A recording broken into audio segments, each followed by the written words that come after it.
Vinland Saga was an anime that came out earlier in the year, and for a lot of people, it's potentially one of the greatest of 2019. Myself included happen to believe this anime is amazing and a worthy adaptation of arguably one of the greatest mangas ever written, Vinland Saga. For me, however, the reason what makes Vinland Saga such a great manga is the amount of depth each character has. Especially one of my favorite characters in all of fiction, really, which is Askeladd the Viking. And with the anime coming to a close, I felt like it was only fitting that I highlight how wonderful of a character Askeladd truly was. And for the sake of anime watchers, I will keep this manga spoiler free, but I highly recommend you check out the manga, as it is one of my favorites, and I would definitely recommend it. But with that said, and without further ado, let us get started as to why Askeladd is one of the greatest characters written in anime fiction and one of the best anti-heroes we've seen in a while. Moving forward, it will be important to know a bit of backstory on who Askeladd the Viking was. Askeladd's birth name was Lucius Artorius Costus.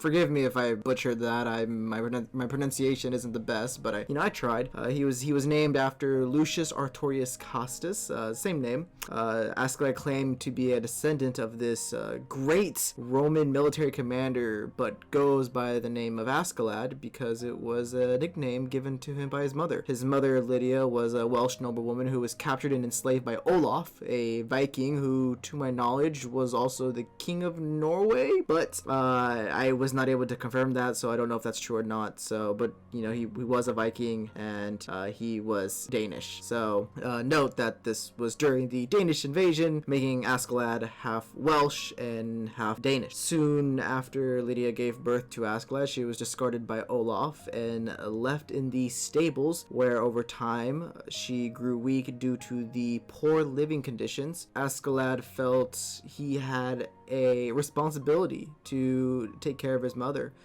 as she grew weak, and he wanted to ensure that she would be put to rest in a safe place.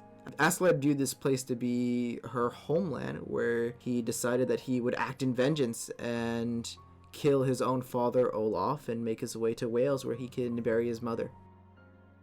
We first meet Askeladd accepting a contract from Loki to assassinate Thors, which inevitably leads to Askeladd meeting Thorfinn. Askeladd is set up to be one of the main antagonists of the story, but over time we start to get a better understanding of who Askeladd really is. Unlike many antagonists in fiction, Askeladd has characteristics that make him likable. He's cunning, smart, and acts as a mentor to Thorfinn. This is seen early on, as Askeladd doesn't kill Thorfinn but allows him to travel with his band of mercenaries. This enables Thorfinn to grow up and train in the mindset of a warrior, which eventually allows Thorfinn to really just defend himself. Askeladd may have done this because he sees himself in Thorfinn. Thorfinn is a son of a Viking who had the same drive he did as a kid. Revenge against the person who took away a person that they cared and loved about deeply. And despite their haphazard relationship, Askeladd raised Thorfinn to be a strong and smart warrior, almost acting like a father figure. Despite everything, the true beauty of what makes Askeladd so great is his own character journey. Askeladd held much animosity towards his Danish side due to his upbringing, and believed in Avalon, where King Arthur would come and liberate his people from oppression. Eventually, when Askeladd met Canute, he had to make a choice: either continue fighting in the present against the Danes, or work towards the safety of Wales from Denmark.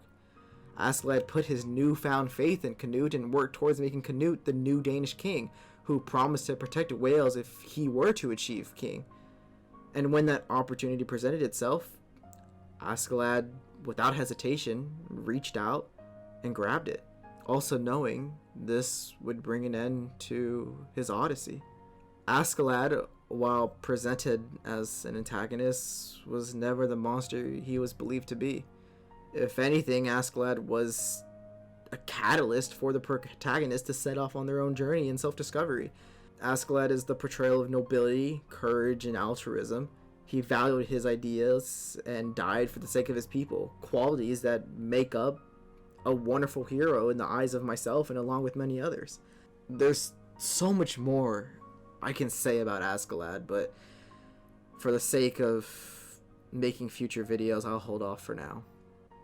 Hey guys, quick announcement before the video ends. The file got corrupted last minute, and so I had to put something together really fast, so I'm sorry if it feels rushed or doesn't feel as great.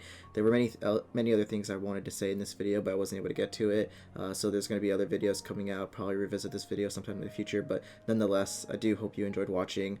Go ahead and leave a like, subscribe if you're interested, and I definitely expect more in the future. So thank you again for watching, and I'll catch you guys later. Peace.